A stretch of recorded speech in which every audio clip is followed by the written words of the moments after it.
Hello friends, நம்ம வீட்டுக்கு முன்னாடி வச்சுருக்கக்கூடிய இந்த ஆர்டிஃபிஷியல் பிளான்ட்ஸ் பற்றி ஒரு சிஸ்டர் வந்து கேட்டிருந்தாங்க. இது பிளான்ட்னு சொல்கிறத விட மரம் தான் சொல்லலாம்.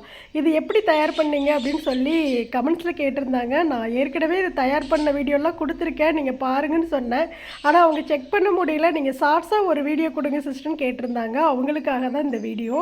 இது நான் எப்படி தயார் பண்ணேன் அப்படின்னா, ஒரு வேஸ்ட்டாக இருக்கக்கூடிய ஒரு பெயிண்ட் டப்பா எடுத்துக்கிட்டேன். நம்ம வீட்டில் வந்து சப்போட்டா மரம் வந்து அதிக கிளைகள் வந்துடுச்சுன்னு சொல்லிட்டு வெட்டணும். அந்த கிளைகளை வந்து எடுத்து இப்போ 4 பக்கமும் கிளைகள் போகும் இல்லையா, அப்படி குச்சியாக பார்த்து எடுத்து வச்சுட்டு இதை வந்து நிழல்லையே ஒரு 2 வாரம் காய வச்சேன்.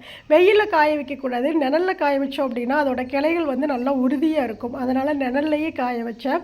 காய வச்சதுக்கப்புறம் இந்த பெயிண்ட் டப்பாவை எடுத்துட்டு அதில் காங்கிரீட் போட்டுட்டு இந்த குச்சியை ஊண்டி வச்சுட்டேன். அது நல்லா செட் ஆகிடுச்சு.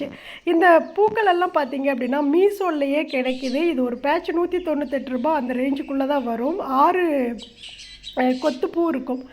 அது வந்து பார்த்திங்கன்னா நம்மளுக்கு எவ்வளோ தேவையோ அதுக்கு தகுந்த மாதிரி நம்ம ஆர்டர் பண்ணிக்கலாம். மரம் பெருசாக இருந்ததுன்னா அதுக்கு தகுந்த மாதிரி நம்ம ஆர்டர் பண்ணி வாங்கிக்கலாம்.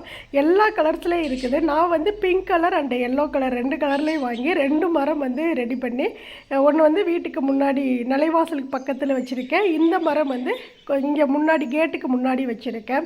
ரொம்ப ரொம்ப அழகாக இருக்குது. நம்ம வீட்டுக்கு வர்றவங்க எல்லாருமே வந்து இந்த மரத்தை கேட்காமலே போக மாட்டாங்க. அவ்வளோ அழகாக செஞ்சுருக்கீங்க, எப்படி செஞ்சீங்கன்னு தான் கேட்பாங்க. சில பேர் ஒரிஜினல் மரம்னு நினச்சிக்குவாங்க. ரொம்ப பாசிட்டிவாக இருக்குது, பார்க்குறக்கு ரொம்ப கலர்ஃபுல்லாகவும் இருக்குது.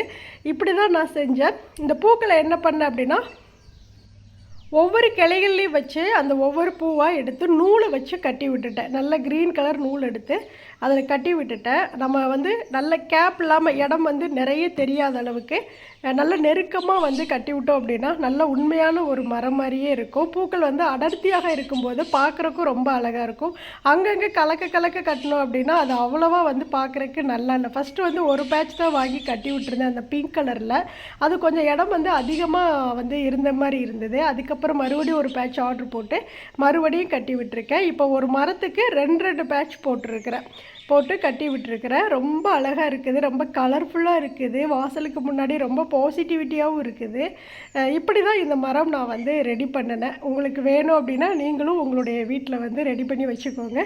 இது நான் வந்து வெளியில் வச்சுருக்கேன். நம்ம ஹால்லையும் வைக்கலாம், பெட்ரூமில் வச்சுக்கலாம், எங்கே வேணாலும் நம்ம இதை தூக்கி கொண்டு போய் வச்சுக்கலாம். எப்போதும் காயாது, எப்போதுமே ஃப்ரெஷ்ஷாக பூத்து அப்படியே குலுங்கிட்டே இருக்கும் இந்த மரம். இப்படி தான் நான் இதை தயார் பண்ணேன்.